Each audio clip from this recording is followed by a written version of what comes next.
इस वीडियो में हम कक्षा 7 के बच्चों की विज्ञान की पाठ्यपुस्तक विज्ञान भारती के इकाई 10 जीवों में उत्सर्जन इस पाठ के अभ्यास के प्रश्नों को हल करेंगे। तो अभ्यास के प्रश्नों को शुरू करते हैं और देखते हैं। सबसे पहले नंबर 1 जो प्रश्न है वो बहुविकल्पीय प्रश्न है। कह रहा है कि निम्नलिखित प्रश्नों में सही विकल्प छांट कर अभ्यास पुस्तिका में लिखिए। का दिया गया है मनुष्य में प्रमुख उत्सर्जी अंग है। इसके 4 विकल्प दिए गए हैं। आ है यकृत, बा है फेफड़ा, सा है वृक्क और दा है आमाशय। तो मनुष्य में जो प्रमुख उत्सर्जी अंग है वो वृक्क होता है। सा वाला विकल्प ये तीसरा सही है। फिर खा कह रहा है कि पक्षियों में उत्सर्जी पदार्थ होता है। इसमें 4 विकल्प है। आ है दिया गया है अमीनो अम्ल, बा यूरिक अम्ल, सा यूरिया और दा अमोनिया। तो पक्षियों में जो उत्सर्जी पदार्थ होता है वो यूरिक अम्ल होता है। बा वाला विकल्प ये सही है। फिर इसके बाद गा है कह रहा है कि मनुष्य में मूत्र का निर्माण होता है। इसमें 4 विकल्प हैं। आ है वृक्क में, बा है यकृत में, सा है फेफड़ा में और दा है अग्नाशय में। तो मनुष्य में मूत्र का निर्माण ये वृक्क में होता है। पहला वाला विकल्प ये सही है। फिर घा कह रहा है शाकीय पौधों में बिंदु स्राव होता है। 4 विकल्प हैं इसके। नंबर 1 जड़ द्वारा, नंबर 2 तने द्वारा, नंबर 3 पत्ती द्वारा और नंबर 4 पुष्प द्वारा। तो शाकीय पौधों में बिंदु स्राव ये पत्ती द्वारा होता है। सा वाला विकल्प ये सही है तीसरा। फिर इसके बाद ङा कह रहा है कि कीटों में उत्सर्जी अंग होता है। आ है वृक्क, बा है उत्सर्गिका, सा है आदि वृक्क और दा है मैल पिघी नलिकाएं। तो कीटों का उत्सर्जी अंग ये मैल पिघी नलिकाएं होती हैं। दा वाला विकल्प ये सही है। फिर इसके बाद प्रश्न 2 है रिक्त स्थानों की पूर्ति कीजिए। का दिया है अपशिष्ट पदार्थों को शरीर से बाहर निकालने की क्रिया को उत्सर्जन कहते हैं। यहाँ उत्सर्जन भरेंगे खाली स्थान में। फिर खा कह रहा है कि यूरिया का निर्माण यकृत में होता है। यहाँ यकृत भरेंगे। फिर गा है मछलियों में अमोनिया उत्सर्जी पदार्थ होता है। यहाँ अमोनिया भरेंगे। फिर घा कह रहा है केचुए का उत्सर्जी अंग उत्सर्गिकाएं होता है। यहाँ उत्सर्गिकाएं भरेंगे।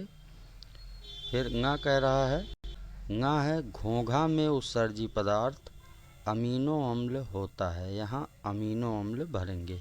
इसके बाद प्रश्न 3 है निम्नलिखित कथनों में सही कथन पर सही और गलत कथन पर गलत का चिन्ह लगाइए।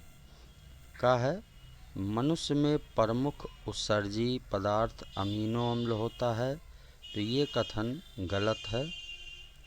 फिर खा है मूत्र का निर्माण यकृत में होता है।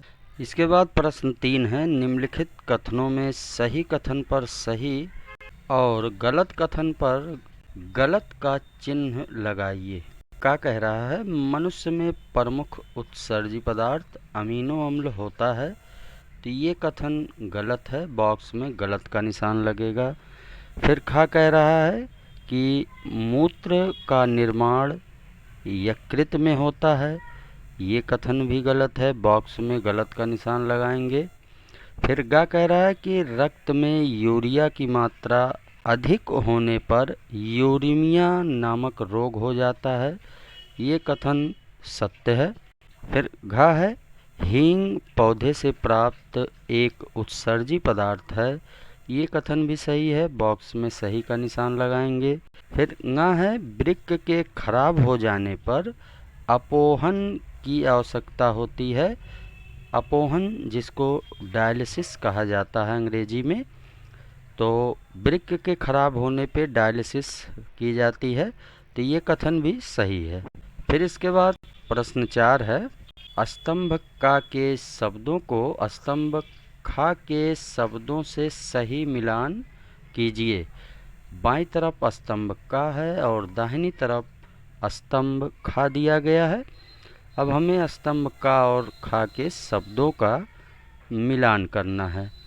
तो जैसे स्तंभ का में है नैस्ट्रेसियम, इसका मिलान हम स्तंभ खा के दा से करेंगे बिंदु स्राव। फिर इसके बाद कीट है, कीट का मिलान हम स्तंभ खा के या से करेंगे मैल पिघी नलिका। फिर केचुआ, केचुआ का मिलान हम बा से करेंगे उत्सर्गिका। फिर सरीसृप, इसका मिलान हम सा से करेंगे यूरिक अम्ल। फिर ङा है सिनकोना, सिनकोना का मिलान हम आ से करेंगे स्तंभ खा के। तो इस तरह से स्तंभ का और खा के शब्दों का सही मिलान करेंगे। फिर इसके बाद प्रश्न 5 है, उत्सर्जन किसे कहते हैं? मनुष्य में पाए जाने वाले विभिन्न उत्सर्जी अंगों के नाम लिखिए। इसका उत्तर होगा, अपशिष्ट पदार्थों को बाहर निकालने की क्रिया को उत्सर्जन कहते हैं। मनुष्य में पाए जाने वाले विभिन्न उत्सर्जी अंग हैं, जैसे एक जोड़ी वृक्क, किडनी, मूत्रवाहिनियाँ, मूत्राशय और मूत्र मार्ग।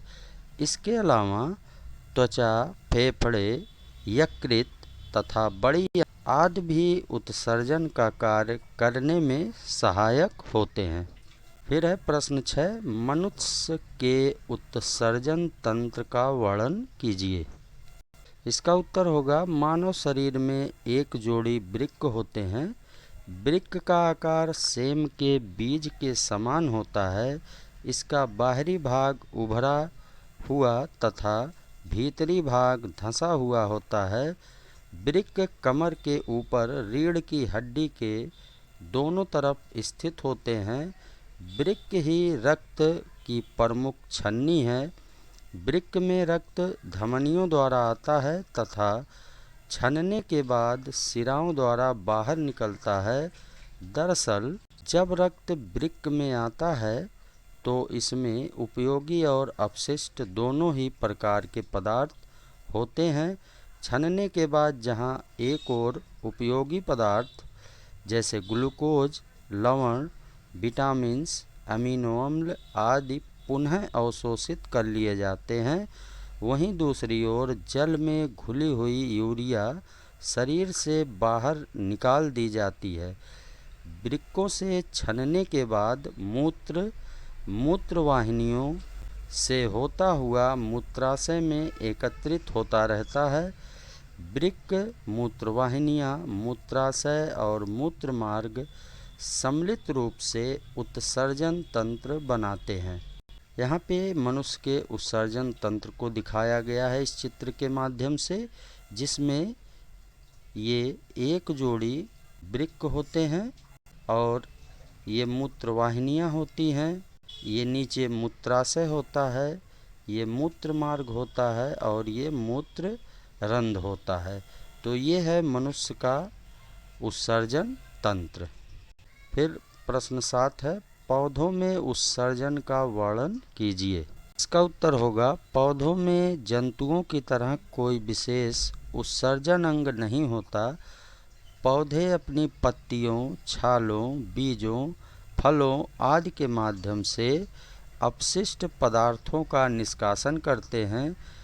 कुछ पौधों की कोशिकाओं में विशेष वज्र पदार्थ बनते हैं जो पौधों की पत्तियों एवं छाल में एकत्रित होते रहते हैं।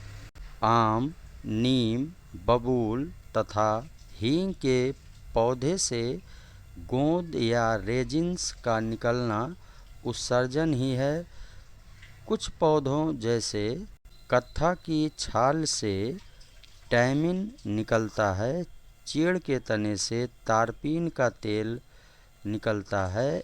इस प्रकार दूध, लैटेक्स, रेजिन्स या गोंद, टैनिन, हींग आदि पौधों से निकलने वाले उत्सर्जी पदार्थ हैं। शाकीय पौधों में श्वसन क्रिया में बनी कार्बन डाइऑक्साइड पत्तियों में पाई जाने वाली रंध्रों द्वारा निकलती रहती है। इसके बाद प्रश्न 8 है, बिंदु स्राव किसे कहते हैं?